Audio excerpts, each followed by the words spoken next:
This is Neil Schneider for MTBS-TV on the Disney Fantasy.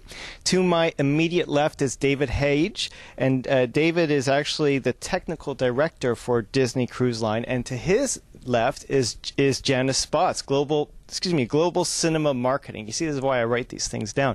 Thank you both for joining us. Now, David, I'll start with yourself. I mean, technical director. I mean, fancy schmancy. I mean, that's a big title for the cruise line. What's your specialty here? I think my specialty is looking after all of the technology that we have on board. We have a wide range of technology on board. We're talking about the cinema systems today, but we do technology from everything from live Broadway-style musical theatre in our main Walt Disney Theatre through to all of the smaller events that we do in the bars and lounges on board. So we do lighting, we do video, we do audio, and we do cinematic presentations. We do the whole gamut. Wow, so that's a huge responsibility. And you're not just working on the Disney Fantasy, I take it? You work with other ships as well? That's correct. With the Disney Cruise Line, we have a fleet of 4 ships, and I look after the technology that's used on all 4 of those ships. But I have a great team of technicians on board each ship. The Disney Fantasy that we're on board now has 32 technicians on board. It's one of the largest technical teams afloat, and they're very highly skilled in their areas, and that is how we're able to use such technology across 4 vessels.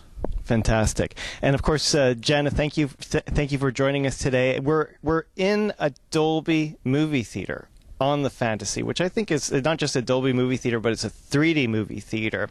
Can you tell us a little bit about the Dolby 3D solution? Dolby 3D is a completely different solution than typical polarized technologies that have been around since the 80s.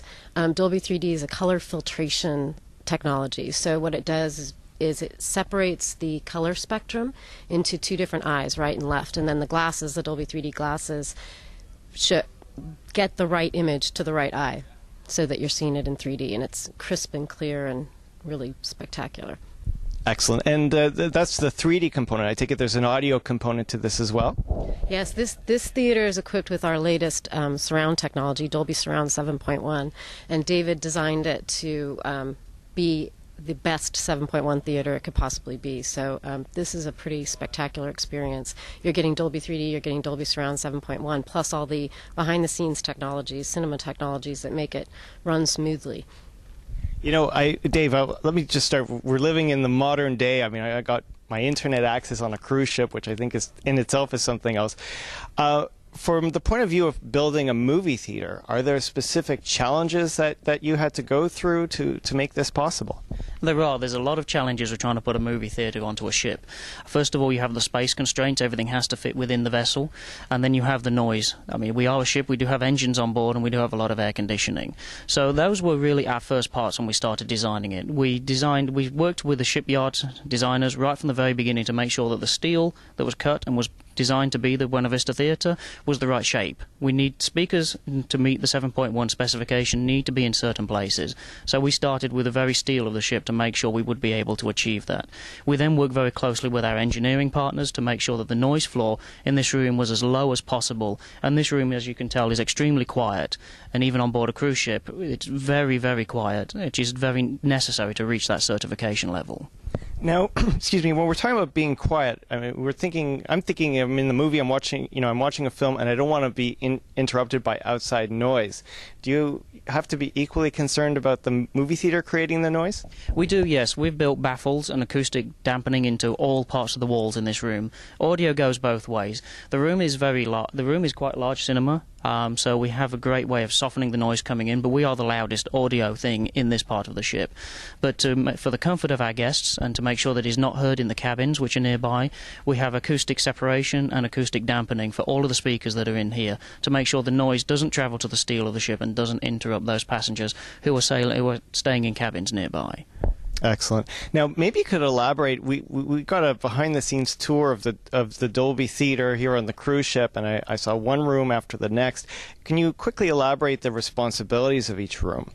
Yes, in the control booth that we have at the back here, the room is divided essentially into 2 halves. On the left side, we have the projection room, and that is where we have our projector, and it's where we have our Dolby digital cinema playback system. We're using the DSS-200 to play back the audio and video of the movies, which we then process to the 7.1 surround sound, and we also, where necessary, will use the digital filter controller to drop the 3D kit, the 3D wheel in to the light path of the projector and out.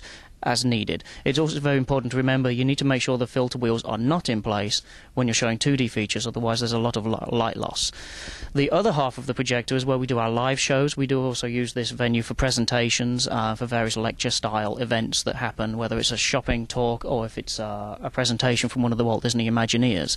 But also on that side, we're able to work with the Dolby Show Manager software, and we can use that to fully automate this venue. So when we're doing cinema presentations in here, through the timeline that we build in the Show Manager software, we can control everything. We can dim the house lights, we can open the curtains, we can set the masking, we can turn the background music off, and then we can lamp up the projector and we show them feature. We can also build into that timeline the commercials and the logos and the trailers that we want to show pre-movie. The Show Manager also, very important, makes sure that the 3D wheel is used when is needed and is not used when it is not. So the whole room is fully automated. The only thing we physically do in this room really is open and close the doors. Well, you don't want to say that too loudly. You want to keep your job, right? Well, that is also, it's very important to us because we have 32 staff on board the ship, but I have about 20 bars and lounges to look after. I have a Walt Disney Theatre with live stage shows to look after. The Walt Disney Theatre has 10 technicians plus 4 costuming staff plus follow spots to run that event. So I need my staff to be multi-purpose. They need to be able to work all over the ship. So having something that can run at this quality and can run itself is a great benefit for us. Excellent. Now, Jana, I'm thinking on the cruise ship, David was talking about the special needs for audio control, keeping the audio in the theater and, of course, keeping outside audio out of the theater. But I'm thinking the screen itself. Are there certain competitive advantages to the Dolby solution, or is there a reason why the Dolby solution is a good fit for a cruise line versus something else in the market? Well, I think David was saying earlier that one of the reasons they chose the Dolby system was so that they could use a regular high-gain white screen so that you can play 2D and 3D movies on the same screen, and having the automated filter wheel that comes in and out, so you're not having that light loss that the silver screens. The polarized systems require a silver screen, so if it's Dolby 3D, you know that your 2D movies are also showing on a white screen, and you're not having the issue of light loss from a silver screen when you're seeing 2D in a 3D theater. So that's critical for a cruise line. Maybe we could touch on this a different way. I mean, one of the big criticisms of 3D theaters is that light loss. Mm-hmm. And,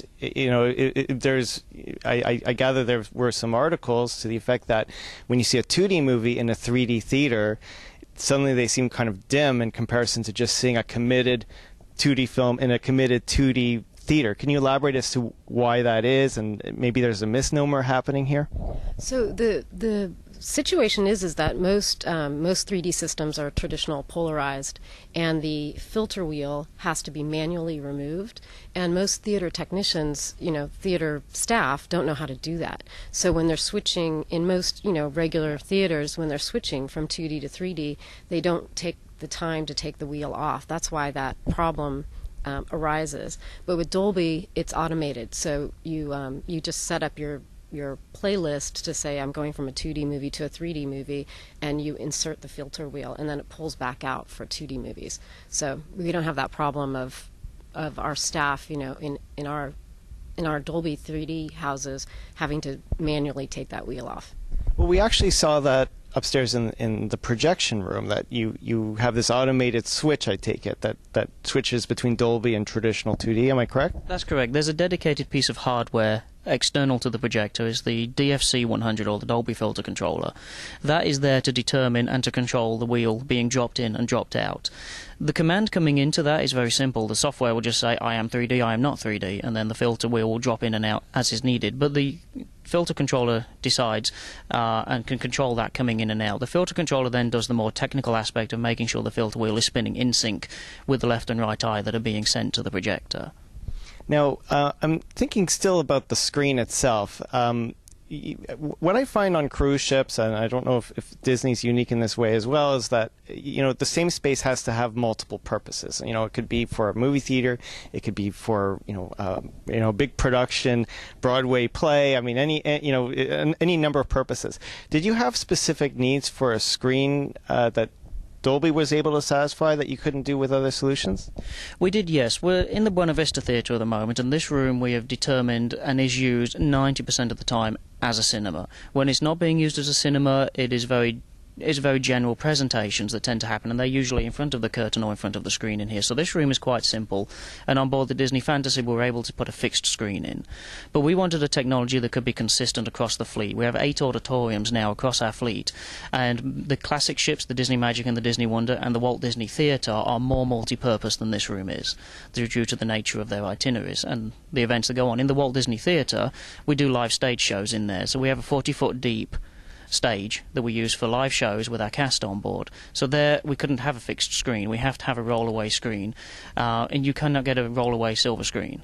So that made it very important for us to be able to use a white screen, which is another determining factor in using the Dolby technology. But even in the Walt Disney Theatre, we haven't compromised. In order to get as much light onto the screen as possible, we fitted the projector in the front of our balcony, so it's physically as close to the projector as it can get. And of course, the closer the projector is to the screen, the brighter the image. But we are using the same projector that we're using here in the Buena Vista Theatre, so it's as bright as you can get with a single projector. Being a ship, we haven't yet crossed the technical threshold of dealing with multiple heads, because we do have a vibration issue that we need to dampen. But even in the Walt Disney Theatre, we have roll-away speakers that we can bring directly behind the screen. That, I believe, is something else that makes us very unique, is even in the Walt Disney Theatre, we put the left, right, centre and sub-speakers directly behind the screen when it is in. We do not rely on the line array, which is used when the venue is open as a full stage. Now, when we're talking about, is it a roll-away screen? Is that how you've... It's a roll-down screen, so it's very similar to what you'd have in classrooms and things like that, except it's 35 foot wide. So it's just you could roll it up, and they are custom made for us by Stewart Film Screen out from California. Okay, excellent. Now the other component, we've been talking about the screens and we talked about a little bit about 7.1. I gather 7.1 is very important to Dolby. Jana, maybe you could tell us a bit about what 7.1 is. Why is it so special? Why is it so unique for a movie theater? Dolby Surround 7.1 came out in 2010. Our first picture was Toy Story 3, which you guys have on the ships as well, I think. And the reason that we developed 7.1 was Pixar came to us and they said they were redoing Toy Story, they were redoing the images in 3D, and they decided that they probably should redo the soundtrack as well. And they said, Dolby, what can we do to make it more spatial relationships? And we said, well, we can do a lot of things. But we chose 7.1 because it was really easy for the exhibitors to upgrade to. So the exhibitors liked that, and so we got a lot of theaters very quickly and with Toy Story. And then now we have 60 titles worldwide that have come out in 7.1 or about to come out in 7.1. So it's been the fastest growing technology that Dolby's ever put out. Excellent. Now, on the Fantasy, I mean, you mentioned 60 titles are available with 7.1.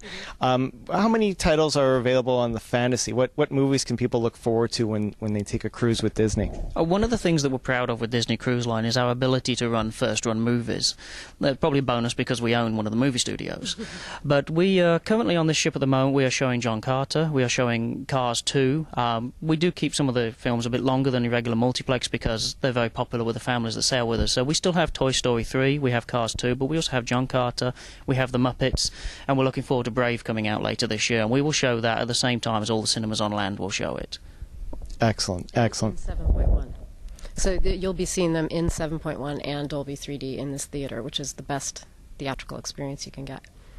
Excellent. Well, thank you both for joining us. By the way, where's the popcorn machine? The popcorn machine is in the concession stand out front. Okay, excellent. You see, that's the one machine I haven't tested out yet on the casino. Well, thank you both for joining us. This is Neil Schneider for MTBS-TV on Disney's Fantasy. We'll be back with more. Thanks for watching.